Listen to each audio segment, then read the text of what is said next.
with the Eagles offense against the Browns defense. And as we talked about with Vinny Curry on Tuesday, this means that our old friend Jim Schwartz is coming to town. And whereas the Eagles defense against the Browns offense is a matchup of two of the worst units in the league, this is two units that should be good, were good last year, and have been sort of middling and underperforming, middle of the road so far. Yeah, and what I like about the Jim Schwartz defense, it goes back to the identity discussion that you, Zach, and I had back on Monday, where you know what the identity is of this Jim Schwartz defense with the Cleveland Browns. And it's very similar to what he was here in Philadelphia from 2016 to 2020. They're going to rely on that rush. They do blitz a little bit more than what we're accustomed to seeing from a Jim Schwartz defense. I do think that time in Tennessee in between did kind of, maybe impact his decision-making a little bit there. But also, I mean, they've got a really good secondary, so they play a lot of man coverage. So they play a ton of man. They lean on Myles Garrett and that front. They're going to blitz a little bit more, but it's pretty self-explanatory. That's kind of what you're expecting here from this Jim Schwartz unit. Okay, so they are 15th in EPA per drive, 16th in DVOA, 15th in EPA per play, 14th in EPA per drop back, 12th in EPA per rush. So very middle of the road. And part of the story of that is sort of the boom or bust nature of their defense. And I know that you wrote about it, which people can read on allphly.com today. A lot of missed tackles. Yes. And I think that is sort of told in the story of they are 7th in success rate on defense, but 29th in terms of the percentage of plays that they've given up that go for 20 yards or more. So there will be opportunities for the Eagles, who are getting back A.J. Brown and presumably Devontae Smith, although that is not official yet, and Lane Johnson, to create some big plays. Yeah, and I think when you play the amount of man coverage that they play, that's one of the downsides to playing a lot of man coverage is that it is essentially it's one-on-one, right? And so if you make that missed tackle, or if you make that first tackler miss, well, now you've got a better chance at an explosive play. Whereas if you're playing more soft zone coverage, what we saw the last time the Eagles took the field against Tampa, there's going to be more bodies to the football, more eyes on ball carriers. And so in this game, I think for the Eagles, if you can make that first man miss, especially against the blitz, because that's the difference between a Jim Schwartz blitz and a Todd Bowles blitz. Everybody kind of thinks of Todd Bowles as it's all zero blitzes, sending a bunch of guys after the quarterback. While they are typically playing more of a zone coverage behind it, and so you get more bodies to the football when that ball is thrown short. Against the Browns, they're playing a lot more straight man-to-man, and so if you do get a missed tackle, now you've got that ability to turn what could be a short completion into an explosive play. Okay, so let's play the exercise of you are Kellen Moore this week. You're getting all kinds of information from Howie Roseman, all kinds of emails about this is what works against Jim Schwartz. This is what we've seen while he was here. How are you putting this game plan together? Well, this was an interesting exercise for me because obviously watching how teams would try and attack Jim Schwartz from 2016 to 2020 on a weekly basis on film, I'm pretty well versed. I'm like, all right, these are the tactics that teams will try and use. You watch it every single week. Anytime you start a sentence with "I'm pretty well versed," that's a flex. That's fair.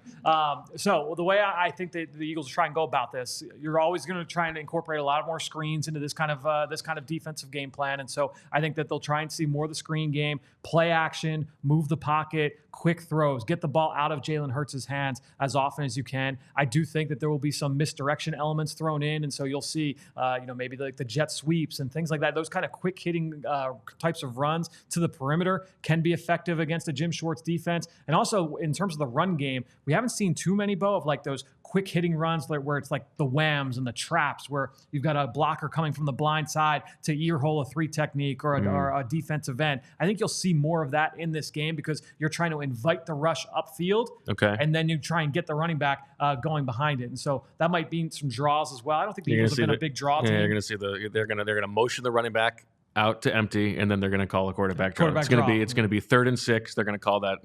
Book it. Yes, I think that's a good. Might be a swooper here for later in the show. But I think that would be the game plan. I don't think you're going to see too many. Look, they're going to dial up some shot plays, but I don't think you want the ball to be in Jalen Hurts' hands too long. Because Myles Garrett. Let's talk about Myles Garrett. He's unbelievable. Who did not practice yesterday with an Achilles. I think the expectation is he's still going to be able to play, but we don't know that yet. But go ahead. Yeah, he's got. We all kind of know that he's one of the best players in football, and that can you can almost get bored by that. And then you watch him on film, and for a guy that he's listed 6'4", 275.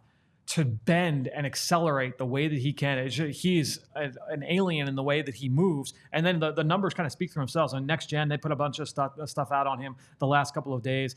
Leads the NFL by a wide margin in terms of quick pressure. So those pressures on under 2.5 seconds. His ability to win fast at that size, it's unmatched in football right now. He is also, just like in terms of like a specimen, he's a creative player. It's like, not always the best players in football are the guys who look like if you were just lining up on the schoolyard and that's the guy I'm picking and they turn out to be the best players. Like it is Myles Garrett. He might just be that first pick. I don't say this lightly. I remember where I was the first time I saw Myles Garrett in person. I remember exactly where I was. It's kind of like me with D'Amico. Yeah, he's remarkable. He's an outstanding player. And so, Jeff Stoutland, who has for so long put together good game plans against those elite pass rushers. Jason Kelce has talked about their success against Aaron Donald and how it was like, under no circumstances will we let him beat us. He's going to be double teamed on everything, even if it means we got to leave a running back on a defensive end. What kind of plan do you expect Stoutland to have for Myles Garrett? Yeah, I think if you get into trying to prey on their aggressiveness, and so you obviously want to stay out of the third and longs because that's where he can really do a lot of damage. But I think that if they do try and keep in a tight end or a running back to help, and designate it, not just like chip and then release, but he's going to stay in. And Dallas Goedert's going to stay in. And Jack Stoll or Saquon Barkley's going to stay in to help Jordan Mailata in those situations. Cleveland is a very good green dog blitz team where, let's say they're playing, because again, they play a lot of. I used to hear this all the time with Jim Schwartz. Well, yeah, this is a big man-to-man coverage team. And so let's say you're Jordan Hicks or you're Jeremiah Owusu-Koramoah, two of their star linebackers in the middle of that defense. If you see that Dallas Goedert or that Saquon Barkley is staying in to protect, well, now you are going, instead of just laying back in coverage and kind of waiting for Jalen Hurts to throw the ball, you are inserting as a blitzer. And so we've seen a number of sacks and pressures already from both Hicks and JOK. I do think that's something you have to be alert of if you are Jalen Hurts in this game. You don't want that late blitzer to add in and be the guy that gets you down to the ground. And then what is your confidence level in Jordan Mailata at this point in his career to sort of take this matchup on one-on-one? It's a tough block for anybody. It's a tough ask for anybody. I do think that Jordan has taken a little bit of a step this year in the right direction in pass protection. I think he's been a little bit inconsistent over the course of his time, and that's to be understood just because of how new he is to the game. But I think overall, he's taken steps in the right direction. We know that the physical gifts that he has at his disposal. He's so big. He's so athletic. He's so light on his feet. But Myles Garrett, again, just getting into his physical tools, he's got that ability when he lines up as that wide nine technique and he's got that two-way go to beat you inside or outside. He's just really tough to block. And so it'll be certainly a huge test. You just want to limit those pure drop back opportunities for him as often as possible. And that's why you get the screen game, the misdirection, the play action, the move the pocket, all of those different things. They are tools to help Jordan Mailata and then also essentially Jalen Hurts. Fair to say that now Myles Garrett is like 100% on the bar in sort of both of these things, but fair to say that Mailata has generally struggled a little bit more with speed than with power? Yes, I think so. I think when you're looking at guys that have that ability to win at the top of the rush, that's why like Joe Osman always gave him so many issues early in his career. And this we're talking like Joe Osman's down here, Myles Garrett's here, but that ability to win with your hands at the top of the rush, that's what Joe Osman always could do. He wasn't the fastest, the biggest, the strongest, but he could win with his hands really well. And that's the thing about Garrett is that he's not just like a height, weight, speed guy. He also is a really technically proficient player as well. On that front, who else is worth worrying about? Yeah, I think you get into Zadarius Smith as a veteran defensive end. He'll kick inside at times, and he can be a terror on stunts, and that's been an issue for the Eagles at times. So he'll line up both inside and outside. He'll be on Lane Johnson's side for the most part, and so you would expect that with the issues that the Eagles have had with picking up some of those stunts. You look at Mekhi Becton. I think they could try and pick on him at times in this football game. Dalvin Tomlinson is the nose tackle. Shelby Harris, the defensive tackle. Two veteran presences that they've got that ability to do some things in the run game specifically. One other name that I think is interesting to kind of circle here, the rookie Mike Hall. Michael Hall from Ohio State, rookie second-round pick. Coming off suspension, it looks like he's going to be playing in this game. The Browns made some roster moves this week in terms of letting guys off the practice squad and getting guys off the 53. It seems like they'll make Michael Hall available, and he is a guy that can win with first step. He's got quickness, he's got power, so he would be a guy if they do incorporate him on sub package because they lost Alex Wright, who was a part of that sub package on third down. He's the former WCW German wrestler, of course. So they lose Alex Wright. Michael Hall might be a guy that could step in and give them some good snaps on third down. Okay, now linebacker, you mentioned JOK and Jordan Hicks, who missed last week but is supposed to be back this week. It's a pretty good group of linebackers, right? Good pair. JOK has really come on very, very well and is playing much better downhill in the box than I anticipated when he was coming out of Notre Dame. You know, he was a space player. He was essentially played that like Davion Taylor role for Notre Dame when he was coming out. So it was a big projection, but watching how fast he plays, how quickly he's able to defeat blocks playing downhill in the box, really, really impressive player. He's going to have a share of missed tackles. He had one down in the red zone this past week against Washington, but he also had a diving interception in that game against Washington as well. And so I think you look at JOK, he is certainly a player you would say is an impact starter for that defense. Denzel Ward, one of the best corners in the league, usually travels a bit. Do you expect him to be following A.J. Brown across the field? Yeah, I think what they'll probably try and do, and it's interesting because they've got faith in all of those three corners. Now, they don't travel Ward into the slot because they like Greg Newsome, their slot corner. They stuck him on Malik Neighbors. They stuck him on CeeDee Lamb in the slot in both those games. So they're comfortable saying, Newsome, you've got this guy one-on-one on the inside. If A.J. Brown and Devontae Smith both go, will Jim Schwartz say, hey, you know what? We feel good about these matchups on either side. Ward will stay on one side. Emerson will stay on the other.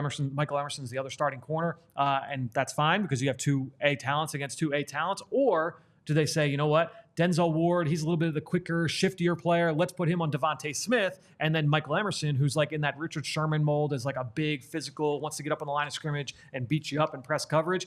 Maybe he goes up against A.J. Brown. I think that they'll probably just play at sides. That would be my guess here. I think you'll probably see Emerson more at right corner with Ward more at left corner, but I do think that they'll try and mix things up at times. And so personnel-wise, is this a game where the Eagles maybe want to lean on 11 and keep the Browns in nickel, or do they want to maybe go heavy in this game? I think they'll probably stay in 11. I think you got to keep Jahan Dotson on the field. Well, of course, at all times, obviously. No, I think the bigger thing is for the Eagles in this one, you're coming out of the bye week. You want to talk about all the talk about like identity and things you want to fix.